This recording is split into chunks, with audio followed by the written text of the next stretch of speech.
Good evening and salutations, my Days of Our Lives fans. I know the view's a little bit different.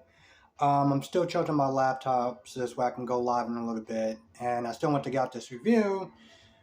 So I figure it's a lot easier to do it on my phone than to try to do it on a laptop and then have to push the live back because I want to make sure everything just flows smoothly. But getting into this episode, I don't know about this episode. It wasn't a bad episode. I felt like it could have been a little bit better. We still don't know what Chanel did. We have no idea. Melinda's not there threatening to um, bring in Paulina at this point just to get Chanel to talk. Hell, even in the beginning, she walks into the room and she's like, Chanel, so you want to sit there and just, tell me what you did? Just, not waste time or anything? I'm looking at this whole thing. I was like, Melinda, you know damn well that you're not supposed to be questioning her without Bella being there. Which makes me wonder. Let's just sit there and say, for the sake of argument, she did confess. But, Bella wasn't there. Couldn't he just get the confession thrown out since it's inadmissible because, she wasn't with counsel at the time? I don't know. I'm not a lawyer, and, when it comes towards the law and soap operas like Hippo and GH, they just Hippo what? So yeah, even with Bella being there, she doesn't really do a lot of confessing. Um, from what I understand, from what they were saying that the crime committed in the UK, and at first Bella was like, "Yo, listen, that's another district. Like you're, like they don't, you know what I'm saying? Like this is Salem, that's UK. Like you're out of your jurisdiction." But apparently, Melinda, she covered her bases to make sure that she got a sign off from them. This way, she's able to do, um, prosecute the crime. Now, Allie is worried. She's trying to call Rafe to try to see if she can get to see Chanel. And Alice comes over to sit there and kind of comfort her, just to kind of be a sounding board, um, just to kind of talk stuff out. Allie does get the call. She got clearance or whatever, and Alex decides to babysit. So while that's going on, you got Stephanie and Chad trying to spin this whole thing, and what they came up with was basically saying that Melinda is taking it personal because of the deal that she had to cut with Paulina the last time. She's making it personal. We could sit there and try to use that to protect Paulina. Which, by the way, Paulina, well, Leo comes in there. He's all like, "Oh, I got this, I got that, I got third, got some chocolate or whatever." And Paulina was like, "Mary, you're fired." Okay, whatever the hell your name is, you're fired. And she fired her. I mean, she fired him because of the whole, um, foul and everything. She's all like, "Well, you're the reason why my baby girl's is in jail in the first place." I was like, technically speaking, Chanel is actually in jail for what she did, not Leo. You know, so you can't put that on. You can't put that on him. Anyway, Sloan comes in there, and pretty much Paulina's like kick rocks at this point, so he leaves. And long story short, Sloan was like, you know what? Listen, this was never about the money. This is personal. Now, if you saw the previews, you know that she says that your daughter killed my mother. I don't know what it was. I don't know if this was, um, like she hit her with a car by accident or whatever. Because, Melinda was sitting there talking to her about like the incident report as far as this woman named Martha. Another Martha. Another Martha. I don't know why, but when I heard Martha, the first thing I was sitting there thinking was Dawn of Justice. Batman v Superman. But it seemed like this incident happened, years ago in the UK, and Paulina must have found some sort of way to cover it up, which I don't understand how. And I think that's the part that's just driving me a little nuts. Is that I want to sit there and see what it is that she did. I mean, Chanel looks a little bit kind of all frazzled and kind of raggedy. Well, not raggedy, but like her hair's all like messy and she looked like she's tired and stuff like that. And you want to feel bad for her, okay? It's like this show is trying to give me vibes to make me feel bad for her. But I don't know what she did, so I can't sit there and be like, well, I still feel bad for her unless it's something that she did, like if it was, she was drunk driving or she was new and she hit somebody by accident. I don't know if I'm actually going to feel bad for her at that point, but I got to wait and see what's going on. And I think that's the part when I'm watching, just like, can you please tell me, like, what exactly happened? Because Paulina knows what happened. Paulina knows what happened, and I know that's her baby girl and everything, but I feel like I'm going to probably piss off a lot of people that's watching my video if I find out that she did something along those lines. I don't care if it was an accident or not. I'm a roaster ass regardless. So just a little forewarning. Now Gwen went to the bakery, and of course the bakery's closed. Went to Sunny and tried to ask for, comments or whatever, because she's a new reporter. And Sunny was like, "Yo, listen, after what you do with my family, you can kick rocks. I got no comment." So Sloan comes in there, and at this point, Gwen is like, "Yo, I can't stand you."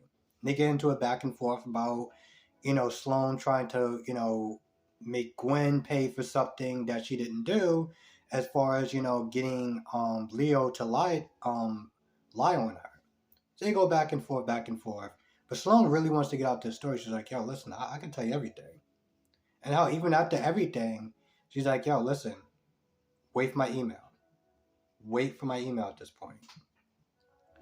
So Gwen gets back and she gets an email. And she's like, "Yo, listen, if this is a virus, I'm going to be pissed off." Chad comes in there and Chad's like, because Chad wants to sit there and try to get her to run a story about how Melinda is taking this personal for the whole deal with Lonnie and everything. But when Gwen looks at the evidence, she's like, "Yo, listen, I'm sorry, I couldn't really hear what you were saying, but this story is going to be huge." And, she tells him about Chanel and what she did and everything, or a little bit, as far as what Sloan gave her. So Chad is like, "Yo, listen, don't run this story. Make sure you get your facts straight before you do that." And of course, Chad lays on the guilt trip about Abigail and Jack and everything. She's like, "All right, fine. Listen, I'm going to do my fact checking, but once I'm done, I'm running this." So pretty much it just kind of gave Paulina a bit of a retrieval, if nothing else. What else we got? What else we got? Now Allie does come there to eventually see Chanel, and she's like, "Whatever you did, I know you didn't do it. I know you didn't do this or whatever. Like you couldn't have did whatever it is that they're saying that you did." But Chanel's like, "Yeah, I'm sorry to tell you this, but I did kill someone." So that's pretty much where it ends off. I don't know, my internet was acting a little kind of wonky for some odd reason. It doesn't do it as often, which I'm like really grateful for. And for some odd reason, whenever it does do this, whenever like the internet gets a little wonky, it doesn't just get wonky. Okay. Whenever I'm on Paramount Plus, try to watch my other soap operas, it used to always sit there and re-ask me to put in my password. And I'm just like, "Yo, what is going on?" And I realized because the internet was just acting so wonky. Anyway, let's see what else I got. So Leo being fired, he's just kind of sitting at the bench or whatever, and Sunny is doing a lot of shopping, Christmas shopping for Ari and everything. I'm like, Thanksgiving didn't even happen yet. Just want to throw that out there. But of course, he sees Leo, and at first he's like, "Yeah, well, I gotta go. I got a lot of Christmas shopping getting done." And he was like, "Oh, can you just spend like 5 minutes or whatever?" So he starts telling us, his story about how he got fired and he's really down, and he doesn't really have a lot of friends, and he's like, "Well, Jackson, you got it all. You got a job, you got a husband, you got children, whatever," and he's pretty much kind of gets into a pity party. So Sonny was like, all right, fine, I'll sit there and listen to you. And he does sit there and try to comfort him by saying, you didn't do it on purpose. Like, what happened, it wasn't on purpose. You shouldn't feel bad. And he even offers him to take him, to lunch. He's like, don't worry about it. I'm going to pay for you. Got me last time. I mean, come on. He got the money, all right? So let's not sit there and try to act like, He's like, I got you. Don't worry about that. We all know where that's heading. I mean, come on, let's be honest. When Will left and Sonny was there, I was like, yeah, I know this is gonna happen. And it's still in the works, but it's gonna happen. It's like when I do my reviews on GH, and I'm like, well, Cam, your relationship is over. Okay? Josh and Dex are gonna get together and you're gonna be on the outs. It's a countdown, okay? That's the same thing with Days. It's a countdown. Let me just see, make sure I got everything. Oh, and Stephanie comes over to see Allie and runs into Alex. And, they both are sitting there babysitting Henry, trying to put him to sleep and stuff. And, afterwards, Stephanie was like, oh, we didn't end our date on the right proper terms or whatever. And she's all like, oh, let's kiss and stuff. And I'm just looking at this whole thing and I'm like, Alex, when you learn the truth about why she's going out with you, you're going to be pissed.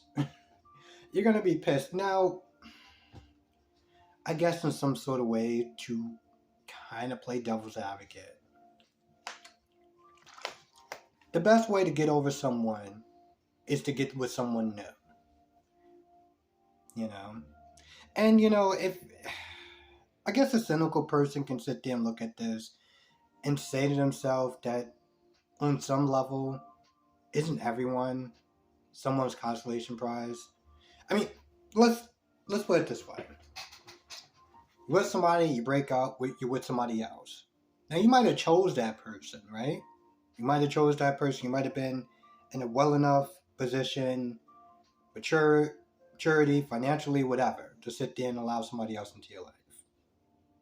But regardless of that whole saying, you wouldn't be with person C if person A, if things didn't work out with you with person A.